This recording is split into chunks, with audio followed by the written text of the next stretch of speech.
I'm gonna start recording. All right, let's do it. Look at me. I'm in. We are recording. I'm recording, and we're live.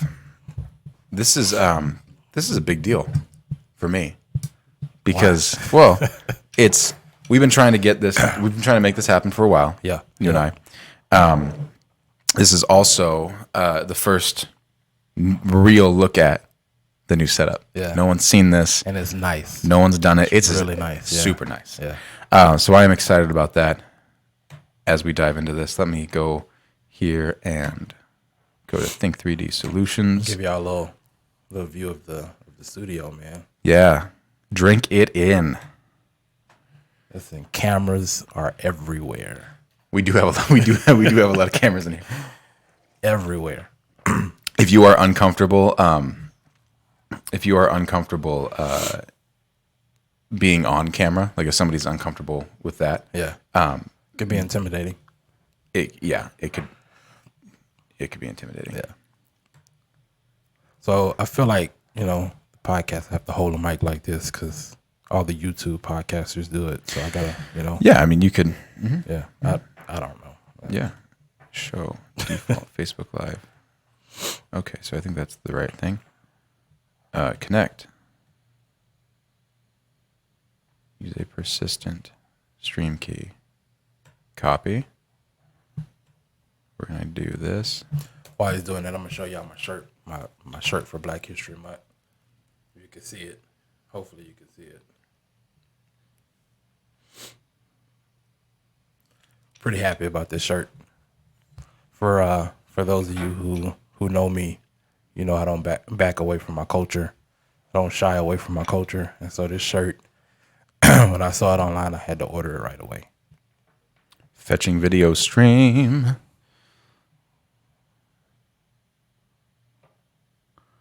Bum, bum, bum, bum, bum, bum, bum, bum, bum. Look at that. Oh, wait. What's my settings?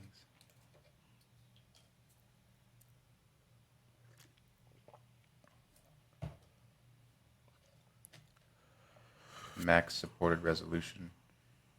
Good.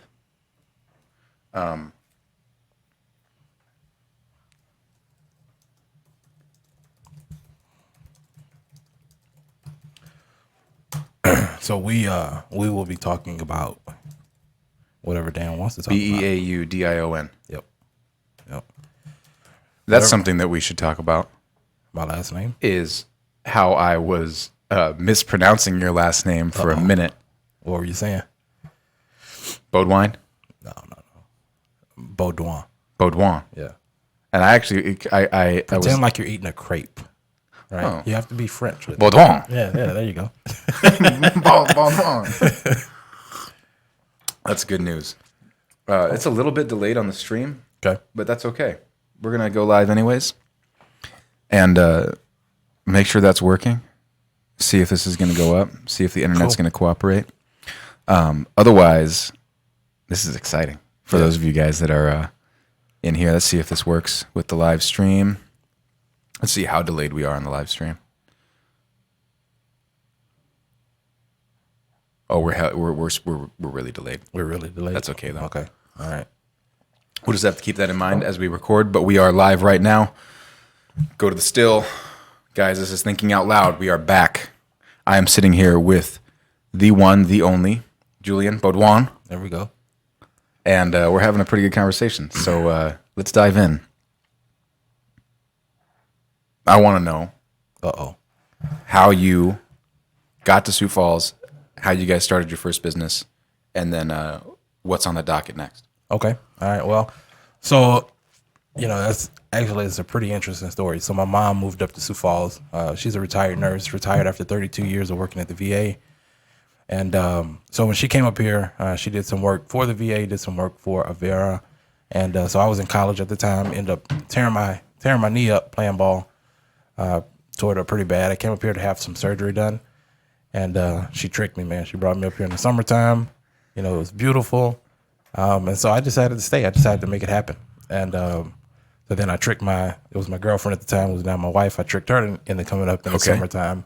She visited, decided to stay. And we more than that though, we saw where we had a lot of opportunities Yeah. to grow, and also to be valued as people in sure. Sioux Falls. And so, our first business though was a cleaning service. Okay. And it failed. It failed. Okay. So I like stories like that. Yeah. I like stories where we talk about what went horribly wrong. Yeah. Yeah, And I wouldn't say it was horrible, but we learned a ton for sure. of what not to do with that business, But I also learned, I honestly, I learned how to grind with that business though. Yeah. It was a cleaning business, and we had, a few different contracts that we were working on. But the way we started off is, I didn't have a vehicle when I first moved up here. I got a bicycle and I rode my bike, and I passed out flyers and I knocked on doors. For sure. Then I got to know people on that bike, and I probably rode 15, 20 miles a day on that thing, just trying to get some contracts. Man. It didn't pay off like I thought it would, because in my head, I'm like, all right, I'm going to get this, I'm going to get that. And I was spending money before I got it, before I signed contracts, But that was the first business. It was called King and Queens Cleaning Services. And then after that though, I was still working. We had to survive some kind of way because we weren't bringing in money. So I was working at a bank here in town. And then from there, the story kind of continues with my law enforcement career. And so there's a story in the story. And if you want to dive into that, we sure can. Well, that's kind of where I was going next. Is like, so now you guys are, now you're extremely well established. Yeah. And for people that are listening or watching, if they're on live, if they're on YouTube, wherever they're catching this, and don't know who you are in Sioux Falls, I think it's important that people kind of recognize the magnitude of being black in this community, for one. Yep. Being a business owner. Yep. So black-owned businesses are something that are few and far between in general. Absolutely. Even in communities where there's a lot more diversity. But in Sioux Falls, probably one or two hands you can count them. Sure. But also then, so not only being that, but also being a black law enforcement officer in the state of South Dakota is interesting. Yeah. And so I think I'm curious, and I've always, we talked about it at times before, but casually, but for the people listening, how and why law enforcement for you? So, it's weird because growing up, in the neighborhood that we grew up in, we didn't have the best relationship with the law enforcement. And not me in particular. I wasn't running from cops or anything like that. But, with what I saw, with either my family or friends, what I saw law enforcement coming into the neighborhood as was really the enforcer, and it was only during something negative. Mm-hmm. Never saw him really in a positive light. However, when I moved up here, it's still in the face of something negative. The bank that I was working at the time, Christmas Eve, there was a murder-suicide. Kids were left in the back seat, but the first ones to show up on that scene was a state law enforcement officer, and this guy carried himself with such respectability, and then he handled the people with so much respect. It was just so different. Yeah. And so I said, well, you know what? I got to do this. Yeah, I knew what I was meant to do. I dig it. I think that's interesting too, because not a lot of people understand. When I say not a lot of people, I mean people that have grown up in communities that are predominantly either upper middle class, or predominantly one demographic. Let's say it's predominantly white neighborhood that's upper middle class, or you grew up in the Midwest and it's fairly homogenous, right? Sure. The relationship with law enforcement is different. Yeah. And what's your experience been like being a law enforcement officer? And I don't know the statistics, but you would know better than I am, but how many law enforcement officers are there that are from diverse backgrounds in the state? The word diverse just means so many things. Diverse is diverse in itself. Well, you know what I mean? The word itself. But if we're talking racial diversity, then I can only speak for my organization. I don't know the numbers for the state, but the organization I work for, there are 2 black law enforcement officers in this entire state. And we're both here in Sioux Falls, in the most diverse community in the state, so we truly don't reflect what our state looks like. I like to see more Native American law enforcement officers. Yeah. I like to see more Hispanic law enforcement officers, especially when you talk about the southeastern part of the state. Yeah. We don't reflect what our state looks like. Yeah. So that's a problem. Yeah, absolutely. I think it's important too, because then when we talk about what the actual function of law enforcement is, like you talked about your experiences growing up, they're not there to serve or protect. Right. They are there to punish. To enforce. Yep. Yeah. They are there to enforce, and predominantly they are enforcing on you. Yeah. Not just because of what's happening, but just because of who you are and what you look like and where you live. Yeah. Right. And it's interesting when you think about somebody coming in from a community, and when we're talking about Native American communities, there's a huge amount of distrust. And not even externally from the reservations. If we're talking in an urban setting like Sioux Falls, there's a huge amount of distrust. Right. And the need for officers that are of part of that community to be represented as part of the law enforcement and have that identity to say, nope, we come from the same community. We come from a similar background. You know what I mean? I am here to actually protect and serve, because it can be, there's so many different perspectives and things growing up. Yeah. So, one of the things that I also talk about is representation. I talk about that a lot. And it's so important, not just in law enforcement, but education as well, leadership in organizations, leadership in government. And it's so important that we see a reflection of our community. Yeah. And if we don't see that, then we don't know that we can do it. Sioux Falls PD, I got to give props where props is due, right? Sure. Because Sioux Falls PD has done something that's pretty amazing. There's some work to be done.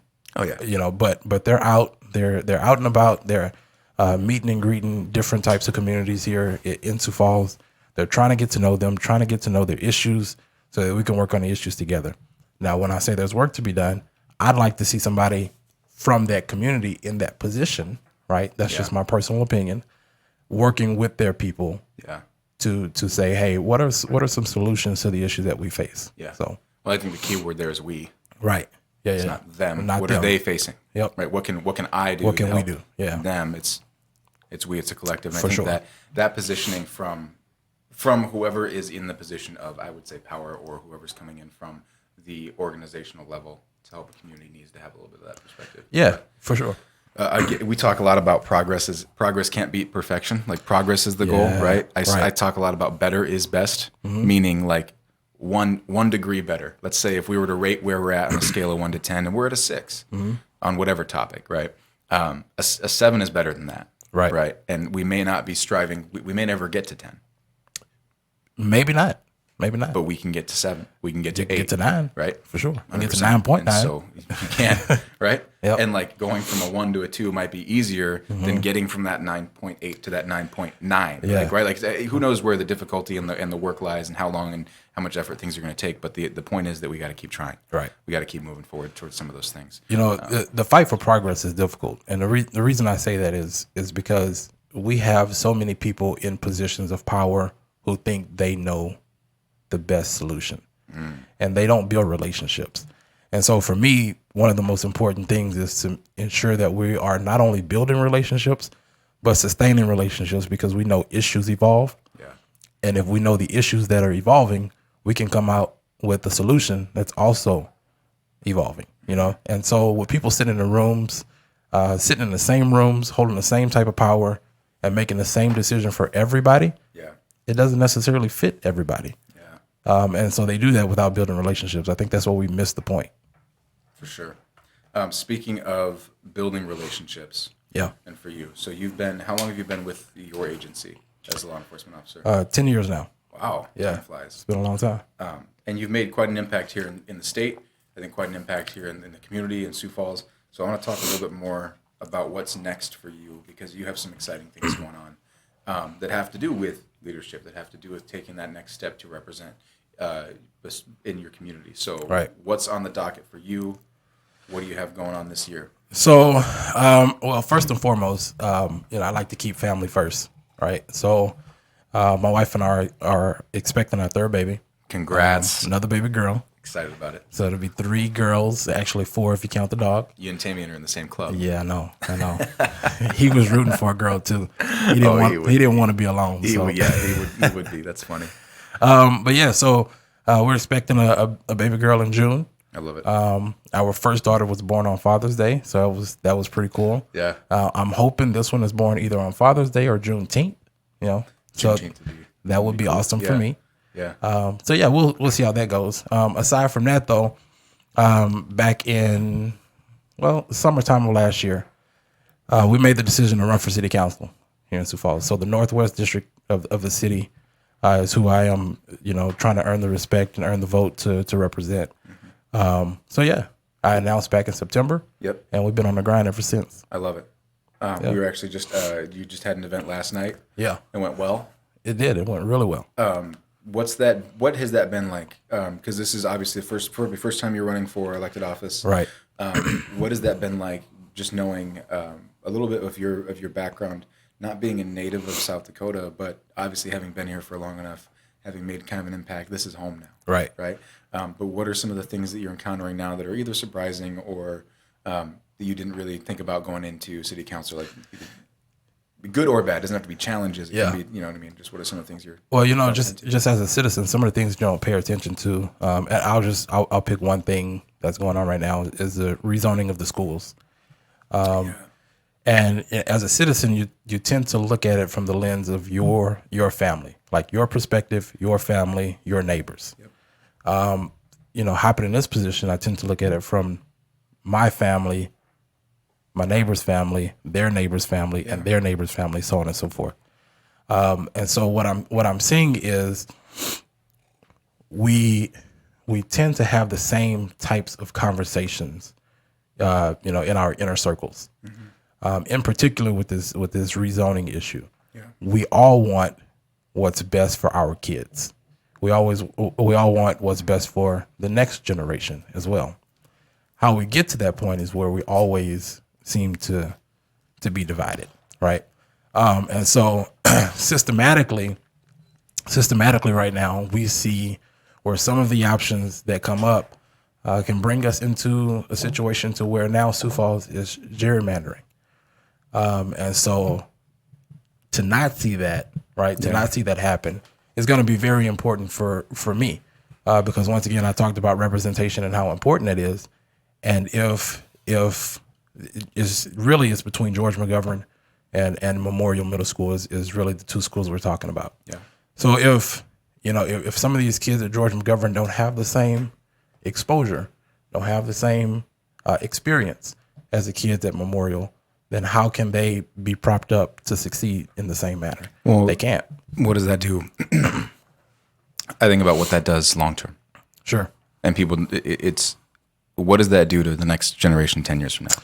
Right. 15 years from now. When you say, I'll bring it back even to 7 or 8 years from now. Because right now at George McGovern, 42% of the children there look like me. They're children of color, right? So we're talking, and our middle school as a whole is close to 40% children of color. So we're talking 7 or 8 years from now, our workforce in Sioux Falls will be almost half children or people of color, right? And if we're not setting them up for success, if we're not giving them the tools that they need, the resources that they need to succeed, whether it's just being an employee, whether it's opening up a small business, becoming an educator to supplement our school district, whatever it may be. If we're not doing that, then we're really failing our city. 100%. Yeah. And I think that's something that we can all get behind, for one, but two, I think we don't necessarily think about things in those terms when we think about voting on the thing now. Right. It's how is it going to impact me? Right. But when you think about it, it's tomorrow's leaders, and this is going to come back again to, I think, 3Dism, but we have to develop tomorrow's leaders today. Right. In the sense that the people that will be in not just positions of power and leadership, those people can be different people now. We've got the opportunity to train a generation of people that can come from those backgrounds, that can come from different experiences, and they can go into these positions now saying, oh, I can do this. Yeah, absolutely. And we have to show them what's possible and what we can do. So that's a big deal. I think that's super exciting. When is Election Day for you? April 14th. Okay. This year's Election Day. Yeah. Yeah. So, we're out knocking on doors, meeting neighbors, seeing what the concerns are. Mm-hmm. Number one concern for sure is the rezoning in certain areas. Number two concern, in any city election is going to be speed and potholes. Everybody hates potholes. That is true. Right. We do have a disdain for potholes. For being a city in the Midwest that snows a lot, y'all hate your potholes. Right. Right. Yeah. You know what, though? One neighbor put it very appropriately. He said, as much as I hate potholes because they tear up my vehicle, they tend to slow people down within our community. It's true. So they don't have speed problems in the wintertime. But when we fix the potholes, now it's a speed problem. Now we got speed problems. So, yeah. Something that I will never understand will be the Sioux Falls native or the South Dakota native that has lived in and around Sioux Falls their entire life complaining about traffic on the 229. What traffic? Exactly. What traffic? Yeah. Takes me 12 minutes to get anywhere. Right. On a bad day, it takes Right. me 15. 15, yeah. I used to grew up in Southern California in and around the IE, and from like San Bernardino to like Fontana, or San Bernardino down to like Rancho Cucamonga, which is like equidistant to like here to Brandon. Sure. Probably Yep. 45 minutes to an hour. See, yeah. You know what I'm saying? I can't Like, live that way. you fly into LAX, which is El Segundo, and then go to my parents' house, which is up in the desert. That's 60, 70 miles. 4 hours if you hit it during rush hour. Yeah. There's no way to live, man. You're wasting half It's a your quality life. of life issue. That's what You're wasting half your life. more than that. Yeah. More than that. Anyways, I think that's interesting when we talk about when Sioux Fallsians are like, no, the traffic. Yeah. It's just getting too bad, which you don't hear so much anymore. But Right. as we continue to grow, as we continue to build more stuff out, as we continue to get more dense, which is a good thing, in my opinion, I'm all about it. Well, I'm sure we're going to hear that I'll again. just say, because of the organization I work for, you can thank us for keeping you safe. Keeping the traffic. yeah. Shout out to his organization. Yeah. Keeping us safe. Safe from speeding tickets. Yeah. So election day is coming up. If you're tuning into this on any platform, I cannot stress the importance of this enough. Get out and vote. Even if you aren't going to vote for Julian, even if you are going to vote for whoever, even if you don't live in this district and you can't, voting is massive, especially for our generation, especially for this. You guys got to get out. You got to vote, especially at the local level. People don't also, it's something that I've been, I think, just hyper aware of lately. And given our current political climate, it is really easy to get caught up in the global and the national political things, Right. and feel overwhelmed or feel some sort of despair about the situation. When in reality, we're seeing it right now with some of the bills that are trying to be passed. And I've got friends that are very active in the political scene, trying to give a voice to some of the people who are going to be impacted by this legislation. But that's at the state level. You know what I mean? If we disengage because we see the chaos at the top, at the national level, and say, oh, well, it doesn't matter anyways, my vote's not going to matter, electoral college, whatever it is, but we don't engage at this local level, this has a much bigger impact on you. Absolutely. Today. Local and state politics have the biggest impact on our day-to-day life. Yeah. Without a doubt. 100%. So, speaking of registering to vote, getting out and voting, just a plug here real quick. A few organizations that I work with, a few nonprofit organizations in town, we're doing a voter registration drive on the 26th of this month at the Oakview Library from 6 to 8. Okay. So I think there's 5 or 6 different nonprofits that have gotten together to say, hey, this is an issue, especially in this area of our community. So let's get people registered to vote because we understand the impact that it has on the community. I love it. Let's do it. Oakview Library. Yep, Oakview Library, 6 to 8 on the 26th of this month. We 26th will. February. We will drop a link. Yeah, I'll drop a link in a comment on the live on Facebook, and then I'll also drop a link on the podcast description. We upload it on the site, Cool. So people can go check that out because I think that's super important. Yeah. Let's talk about the next important thing, which is your current business, Yes, Swamp Daddies. Swamp Daddy's Cajun Kitchen. Yeah. How's that been going? It's been going great. We had the burger battle. Yep. Just this past month, and we sold twice as many burgers as we did last year. Which is how many? I can't give you that number. Okay. I can't give you that. However, we talked to a few of the other restaurants in town. They also doubled their amount of burgers sold from last year. So, all around, not just us, but all around downtown Sioux Falls, that's been amazing to have. That's this is good only news, our though. second time doing it. So, That's good news. yeah, we didn't win this year, but we should have. You should have. It was a good burger. If you guys didn't catch the Voodoo Juicy Lucy, that was good. Yeah. Yeah. The only thing I was looking for a pickle of some sort. On a Juicy Lucy? I needed some acidity. It didn't have to be like a pickle in particular. It could have been like some sort of an onion, but like something acidic. Okay. But I got you. I will say my top 3 had to have been Swamp Daddies. Okay. I got to give. Now, don't lie just because I'm sitting here. No, I told Inca this a while ago. Yeah, so this is legit. This is all above board. So because I tried all of them. Well, no, I shouldn't say all. I tried 14 of them. Okay. So we did the DTSF video, the lifestyle video, where Vonnie is down there eating burgers from like 9 in the morning to 4 in the afternoon. He's made for that. He's built for that. Your words, not mine. No, that takes a feat. That's a champion effort. I tried quite a bit of them that day, and so there's ones that I kind of was like, I need to go get the full version because it's been sitting there for a little bit, taking photos of it, kind of lose its luster. I gotta say, so Swamp Daddies, your guys' was really good. The one I had, the full one, I was really impressed with it, especially with the setup you guys have. You're not a burger spot, right? Not at all. Not at all. We never have burgers other than the Burger Battle. Yep, 100%. And so to come completely out of the blue like that, I thought it was well executed. Plus, I love y'all's fries, the way you guys do French fries. With the Cajun seasoning was good. Bread and Circus, got to give shout out to my guys Barry and Jordan. They are always good. That slapped. You can go to Bread and Circus and get anything on the menu, and you will not be almost anything. Almost anything. I haven't tried anything bad. Yeah. So Vietnamese fried chicken for me has got to be up there as part of my all time. I'll go to that, and it shows. This is 4K, you can tell. I go to Bread and Circus more often than I should, but the Burger Battle burger was super well executed. It was. And the other one for me was Haskets.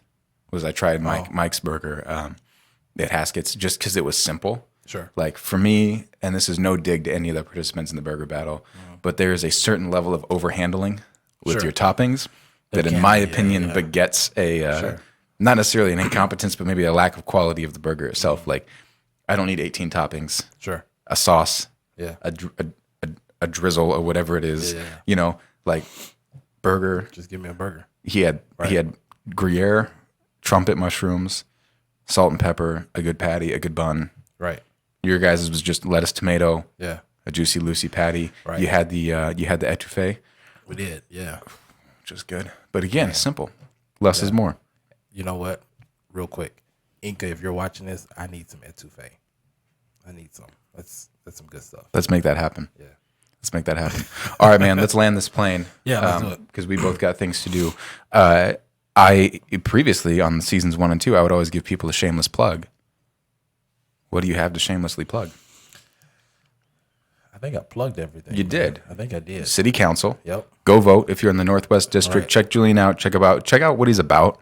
Go get out and vote April 14th. April 14th. Yep. Swamp Daddy's Cajun Kitchen. Yeah. Get there. So maybe I can end it this way. Let me say this. And this is for City Council. And for those of you who are on the Think 3D Live, I'm also going live on my page. I want to speak to people both, so I'll be looking up and down on these cameras.